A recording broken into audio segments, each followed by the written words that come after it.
Morning, everybody.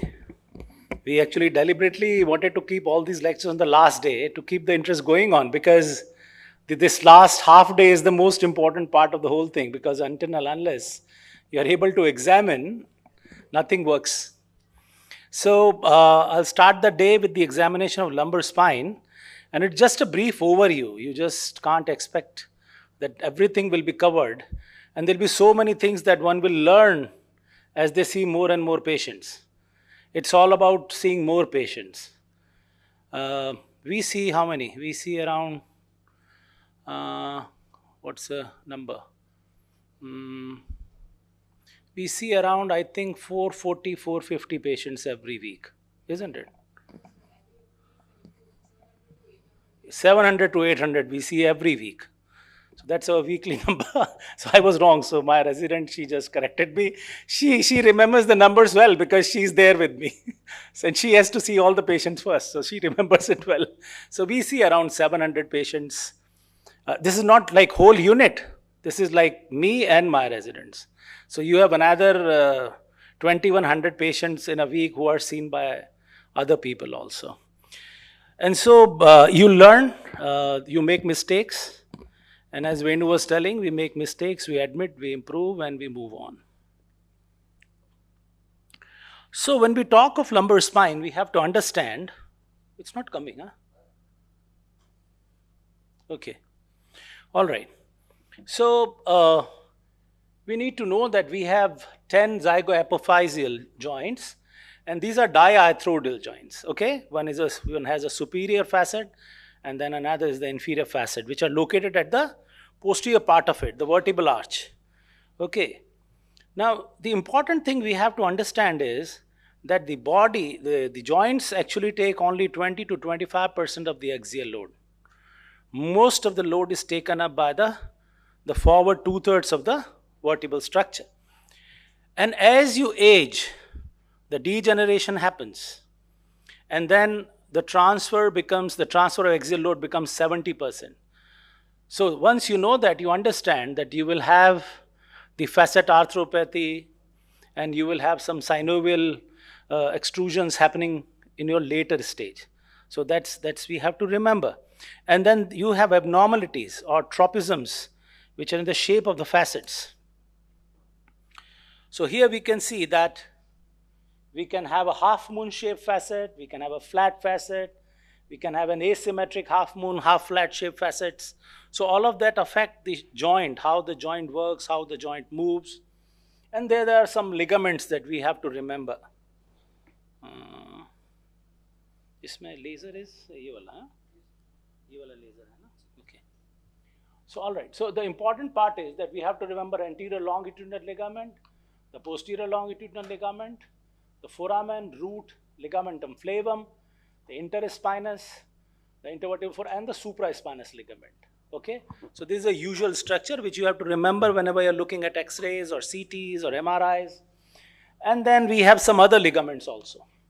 So we have this anterior longitudinal ligament, and this one ligament makes it unique because it's not there in the thoracic or the cervical. That's the iliolumbar ligament. Okay?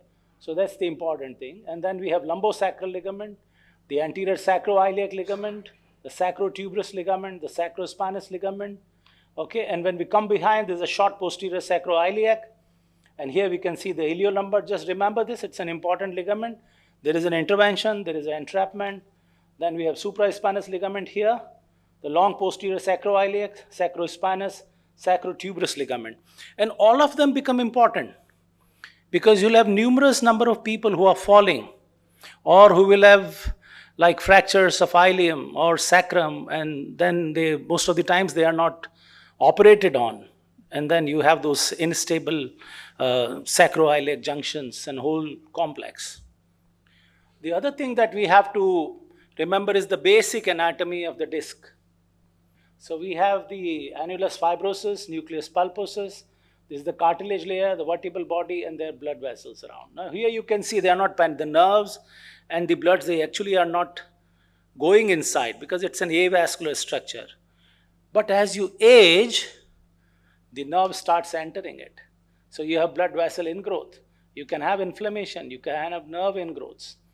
if we see this is a wonderful diagram which one of the chiropractor has actually posted. So I picked from there, and this is our IVF zone, and this is how our nerve roots are placed. Now this is L4 spinal DRG. The posterior part of the disc is innervated, and then you have gray ramus which communicates and supplies the outer part of the annulus fibrosus. Now everybody, I think, knows about it because we are diagnosing disc more than it actually exists. Okay, so you have a protrusion when the disc actually punctures the annulus. You have a prolapse when it comes out and just starts to get near the theca. Then you have total disruption of all these fibers, and it's in the space. And they are sequestration when the part of it gets disconnected and moves cranially or caudally. So these are the 4 stages of disc. So there is no written notes or numbers on my slides, all are diagrams. So I am just trying to cover the important part. So feel free to ask and whatever. I wanted actually to start it with the examination as Dr. Suranjan has told, but unfortunately nobody was there. So I wanted to do that. So the next thing, this is actually a wonderful work. If I remember well, it was Nacho Mason, okay, if I'm right. And he did this wonderful work where he could find out what is the intradiscal pressure in different positions. Okay, so everybody will show, or everybody will have this table in their presentations, in their publications and everything. But unfortunately, I'll tell you what his own words were. So during the cuff and straining, there is 5 to 35% increase, laughing, and then walking, side bending. This is 40% increase from the baseline. Small jumps, bending forward, rotation, lifting 20 kg with the back straight and knees bent, 73. But if you do it with your straight knees, 169. So what we do? So say, "Arey aage nahi jhoko, bend mat ho, idhar mat baitho, idhar mat baitho," and you tell all those restrictions based on his work and what he actually says. This is the original diagram that he published, okay? And many years later, shortly before his death, Dr. Nacho Mason expressed his regrets. He said that this experiment has been misinterpreted as evidence that the disc is a significant pain generator and that increases the biomechanical load, leading to greater pain. However, this study merely showed how the lumbar spine responds to a normal physiologic loading in various body positions. It does not give any indication as to where the pain actually comes from. You actually don't know, because 95% of the times, you just don't know. And that's the truth. And if you are not able to find anything out of the imaging, most of the times you also don't know where the pain is generating from. So that's the thing about back pain. And then this again another interesting article where he gave this favorable, neutral and unfavorable factors. And this is very good. So once you have a patient, it becomes our responsibility how to manage it and when to refer that patient to a neurosurgeon. I have seen so many times when the person will come with a foot drop and they say, "Okay, no need, we'll give you epidural and we'll give you some steroid and this and that." Now we have to remember, any kind of instability, okay, structural instability or a neurological instability is an indication for surgery. Okay, and if you don't suggest this as a doctor, then you are liable. It's a medical negligence. Don't do that. Okay, so if there is something which is beyond your control, you have to refer to somebody. Okay, the problem is that the recovery is actually related how early the surgery is done. So say what it is my own experience, like if we get it done like within 24 hours or maybe in another 3-4 days, there are fairly good chances that you will have a complete recovery. But if you decide to operate it after 3 months, you will be able to decompress, but probably the recovery will never come. So you have to remember, you want to have your dorsiflexion or not, or you want to just wear AFO for life. So these are the things that we have to remember. Another thing that we have to remember, this diagram. Okay, so we have this L3 pedicle, and the L3 now just winds and goes away. So an L3 and 4 disc is bound to compress L4, not L3. So this again we have to understand, okay? Then this is again an interesting publication which was by Hall, and he actually, because it becomes difficult, the patient will come, he'll tell I have back pain, and he'll say the radiation is only up to buttocks, sometimes he will say posterior thigh, sometimes he will say that goes up to the calf, and sometimes he will say it is going to my great toe or the small finger, and so it varies. So how to handle it? So he divided all the back pains into two. So one is back pain dominant, where it's not much of a leg pain. So what we ask them is, do you have a back pain or a leg pain as your worst pain? So if your back is worst, it's a back dominant pain. If your leg pain, it's a leg pain dominant pain. So this is probably a mechanical cause. And if you have leg pain dominant, it is a non-mechanical issue. Okay? I won't go into details of that. You can go through on the video. Now, when you see 700 patients every week, you cannot examine them all. And that's why history becomes important. Okay? So what is Socrates? You tell, what is Socrates? Socrates is the instrument that we take in history to know more about. Take a mic. Socrates is an instrument that is designed to take the history about pain. Socrates is the abbreviation. S for site, O for onset, C for characteristics, R for any radiation, A for any associated symptoms or relieving factors. R for relieving factors, T for time, and A for any aggravating factors, S for E is for exacerbating factors, and E is for exaggerating, R for relieving factors. Anyway, the last one you can find. Okay, so you have to remember Socrates.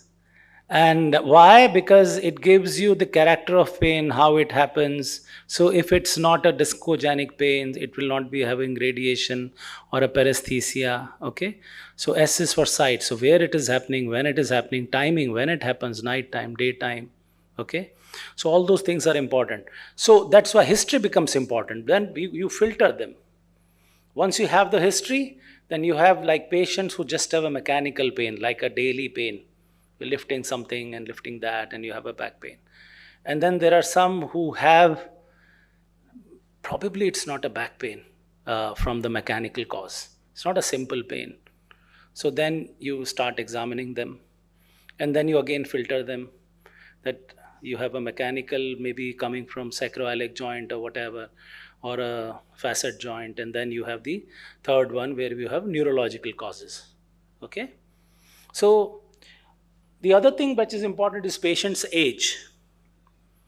Okay? So nowadays what I've seen, the young boys like 14 years old, 12 years old, coming with this radicular pain and this, I don't know what has happened. Maybe the number of people with discogenic pain in young population have increased, I don't know why. But it's massive. And sometimes we just write them off. Arey 10 saal ka hai, kya hai, that theek ho jayega. But they have this big disc coming out. So we have to remember that it is one of the red flags if it's less than 20 years.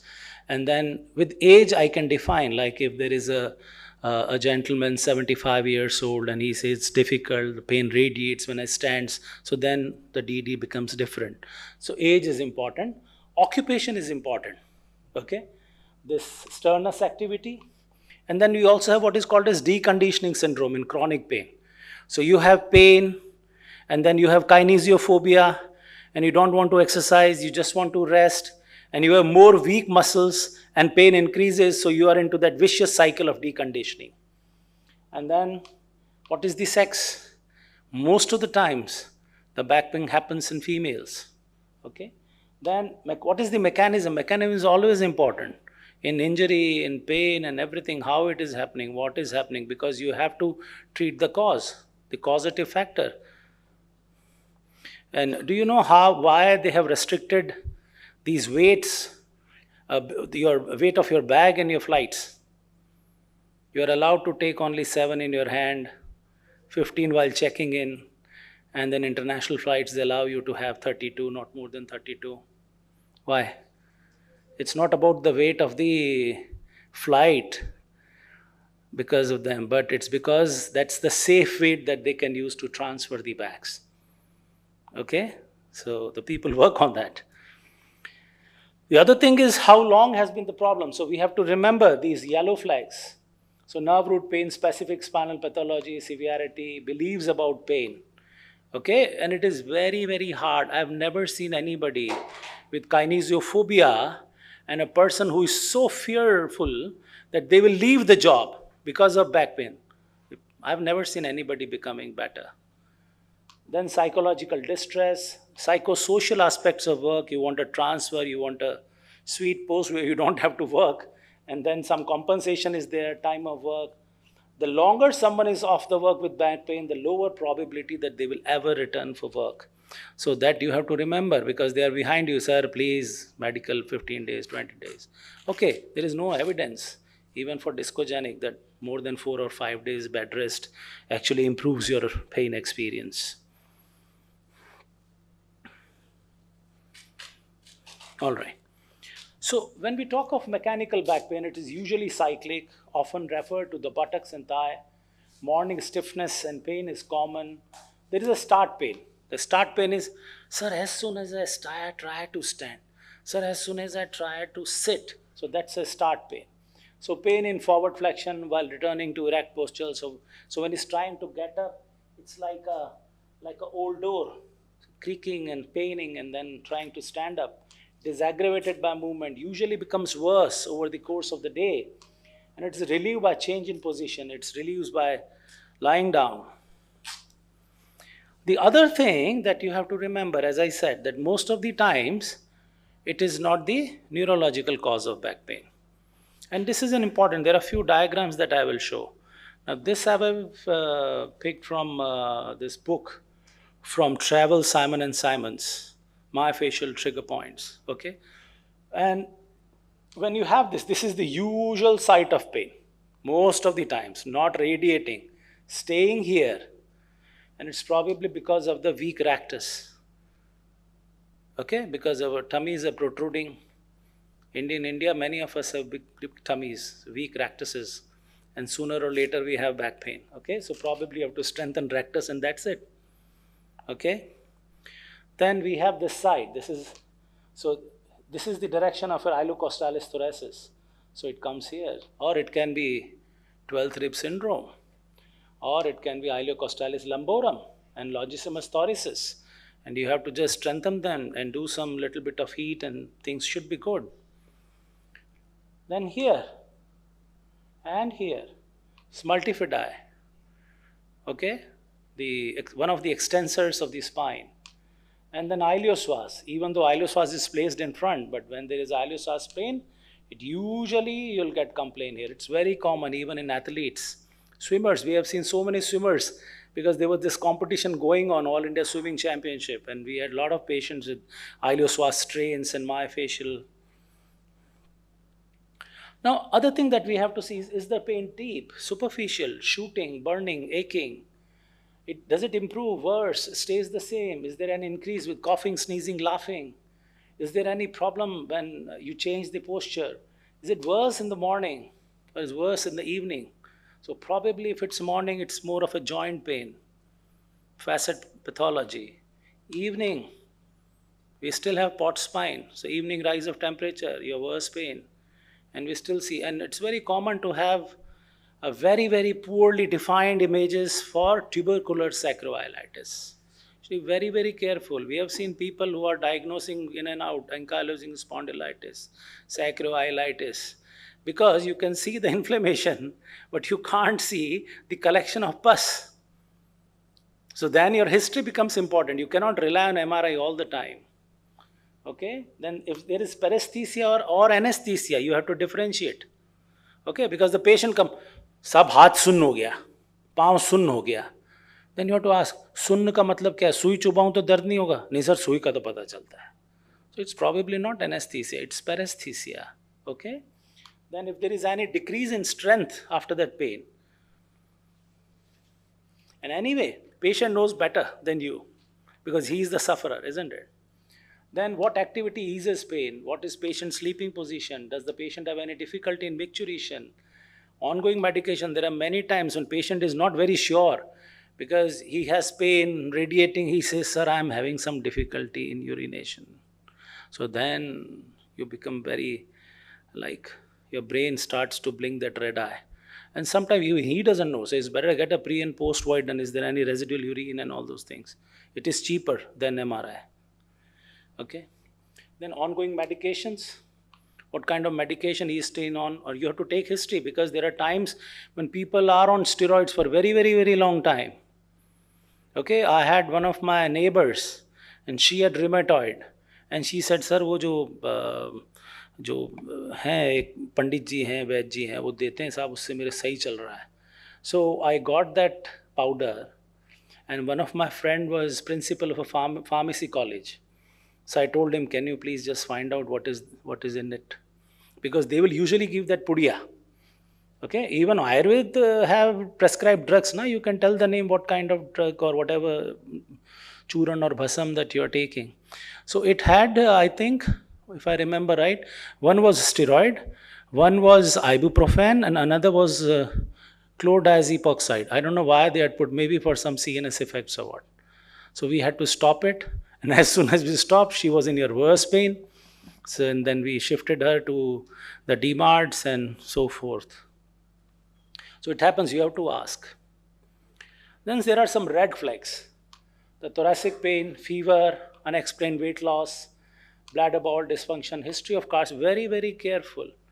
I just now saw my friend's dad, and he was treated for CA prostate and everything was going fine.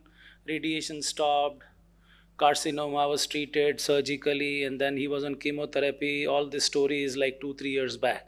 So he was here with me and he said, I'm still have pain. I said, when was the last time you got a bone scan done? He said, no, the urologist didn't write it. And he said, like, can we do some exercise? And I said, no, we'll get a bone scan done and after that we'll decide. So he had 2 mets, T9 and T10. It's one of the carcinomas that goes very fast into bones, like thyroid and lungs. Okay, so be careful there. So ill health, any other medical illness, okay, there is progressive neurological deficit, disturbed gait, settle anesthesia, and the age of onset is less than 20 or more than 55. This is when you can have whatever investigation you want to do on your first prescription. Usually, I never do investigation on my first consult. Okay, I usually see if they come back or not. Then we have some yellow flags telling us that we are going to have some long interaction with this patient. Okay, and one of the pain specialists that I came across during one of my training was Dr. Dilip Kapoor. So I used to work in this chronic pain clinic, and he said, and this was a like chronic pain clinic is not like usual chronic pain clinic. Okay, these are those Harley Davidson kind of bikers. Okay, and they are like heavy workers, and they have some injury. They are like heavy machine operators, and then they have some accident. They never become better. They have this headache and back pain, and they are like massive. You cannot just make anything. You have to, you just say, yes, sir, yes, sir, yes, sir. And then you have to convince them. Okay? And he said that because I was younger, and I said, sir, let's do a facet block. Let's do this. And he will say, Joshi, if you put a needle in this guy, you will be married to him for rest of your life because you are the last one to do the intervention. So you have to remember these chronic pain patients. So you have to be like, don't become needle jockeys. Try to understand the problem first. Okay? So these are the yellow flags which indicate the long-term chronicity and disability, a negative attitude that back pain is harmful and potentially disabling. Fear avoidance behavior. And there's an expectation that probably shortwave diathermy is better than doing exercise. Okay? So I am not a very big fan of all these short waves and ultrasound. I probably prescribe some 10 in 7 days of my work, or maybe less. I never prescribe. Okay? A tendency to depression, low morale, and social withdrawal. Social or financial problems. You will see people going to these so-called clinics, and they will have a TENS, an IFT, and a shortwave diathermy, and an ultrasound, and a cold therapy on the very same day. And they are doing it from last 40 days. So, I don't know. And they usually charge in packages. Sir, you have to deposit 20,000 for therapy. And now what has happened, all the physiotherapists, they are also not interested in teaching and doing these exercises. All of them are interested in these physical modalities. Okay, so they will tell them that, sir, 30,000 rupees for this is our package. And they don't teach any kind of exercise. That's very, very sad. Okay, so is the patient able to cope? So sometimes you don't usually use all this questionnaire, but it's more of like a research kind of a thing. Then you have to observe what kind of body type, what kind of gait. Like you will see people who have like hyperlordosis and they are just walking like this. Definitely able to have a back pain. There's no surprise there. You're loading your facets. Okay, so that gait, that attitude and everything, that will tell us how they're doing. Most of the computer operators, the software engineers and the bank workers, they will have this cervicodorsal myofascial pain, very, very common. And before they come to you, they'll have three times they'll get a cervical spine MRI done with normal findings. And they keep on finding. And I usually tell them that if you take 5 times, if you take your photograph, you'll still be the same. Your mustache will also not change. It will still be there. So there's no point getting 5 MRIs or 6 MRIs. Then functional assessment, usually we don't do. But good to know if you are doing some kind of research. Then we have to check the active movements. The first thing that you do, आगे झुको, पीछे हो जाओ, इधर घूमो. If he is able to do freely, you don't have to worry about, you can just get away with 1 gram paracetamol only. So that is very important. And then the problem is, in real life, the movements don't occur in a single plane. So you don't have flexion or extension. You probably have flexion and rotation. You have extension and rotation. Okay? So check these complex movement. So when you are doing this, this is what? This is your extension and rotation. So this will trigger your facet arthropathy pain. Okay? Then we all know about list. Ever wondered why sometimes you have list on the opposite sides and sometimes you have list on the same side? Because your body is responding to pain, it doesn't want that there should be loading on the left side. So if your disc is lateral to the root, if you are bending on the same side, the pain will increase. Whereas if it's on the medial side, if you bend on the opposite side, your pain will increase. Okay, so that's the principle of list. Then this is again another important diagram. Okay, so I will not explain it, but you remember, you must have done those diagrams for ankle. When you are studying about the deformity of ankle, you make a grid and place all the muscles anterior, lateral, anterior, posterior, posterior, medial, posterior, lateral, so as to understand the deformity. Similarly, we have to have this. Okay, well, these muscles are the extensor, these are flexors, these are side flexion, this is side flexion, this is extension and flexion. So all of that is important. This is a quick test. So somebody tells you, I have pain at this, you tell him you just squat and then jump on while you're squatting. So if he's able to do, I don't have to do hip, knee, ankle and foot examination. Okay, that's how you see quickly all the patients. Then Trendelenburg, you tell them to start walking, observe the gait, and you tell them to stand on the single limb, see Trendelenburg positive or not. And then you can also tell them to do pumping on a single leg. Then you also check your L5S1 myotome. Okay, so you can see quickly about it.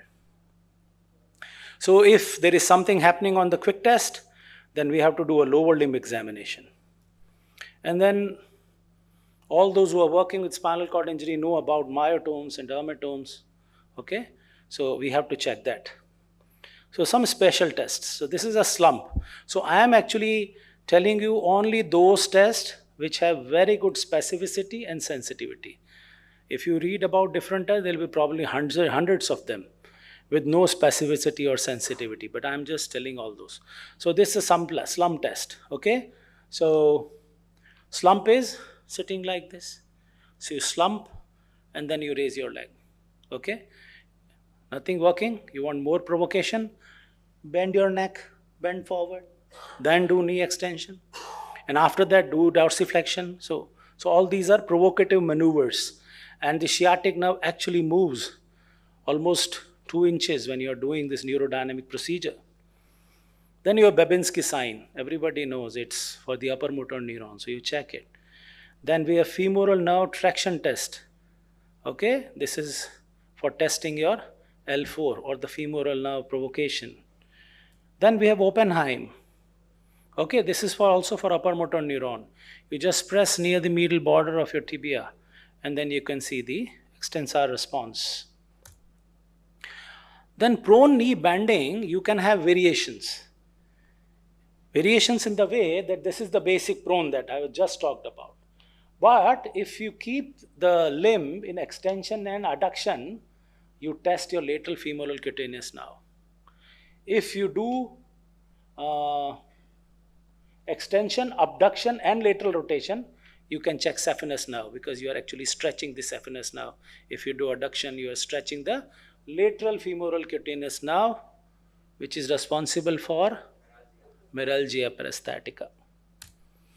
All right, this is SLR. So again, SLR also you can vary. This is a simple SLR.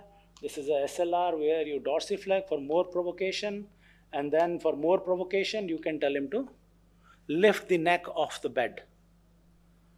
Okay, so these are the different variations of straight leg raise.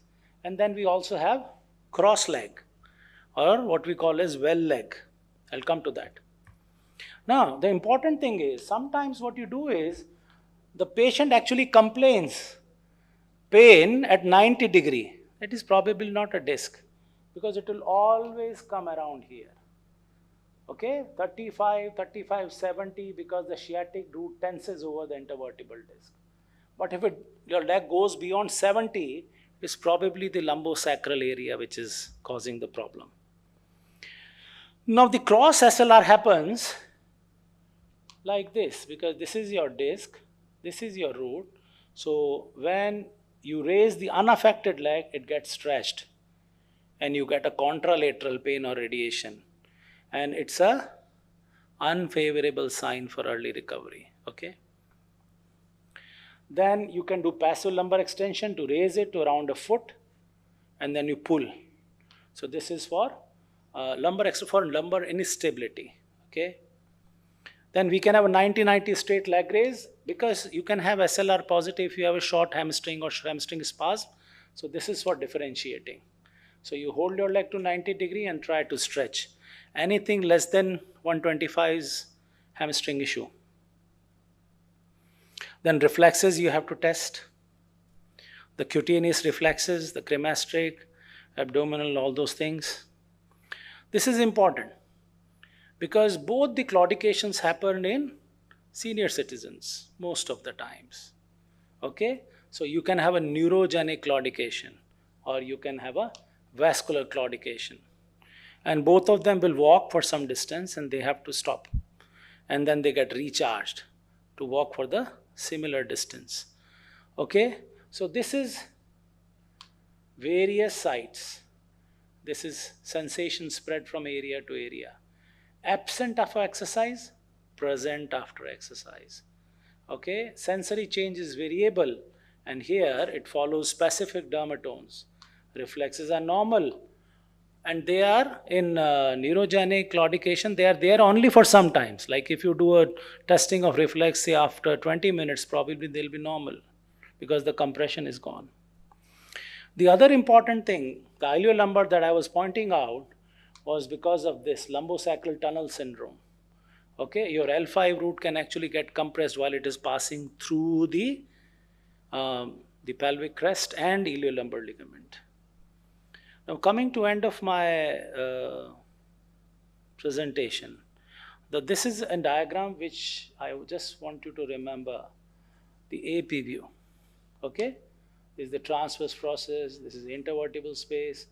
The spinous process, pedicle, apophyseal joint. You can see very clearly. And sometimes what happens, nobody's interested in this old X-ray, which will probably give you so much of information. Remember, X-ray and CT are always superior to MRI when you're looking for bony cause of the pain. Okay? Then it's a wrong picture I put. It's the same picture, sorry. Then we have to see listhesis. This is Maring's classification. And they have various imaging modality. Now myelography is almost stopped. Now we have MRAs. So you have CT scans, you have bone scans, you have MRI scans. So all different modalities you have to do that.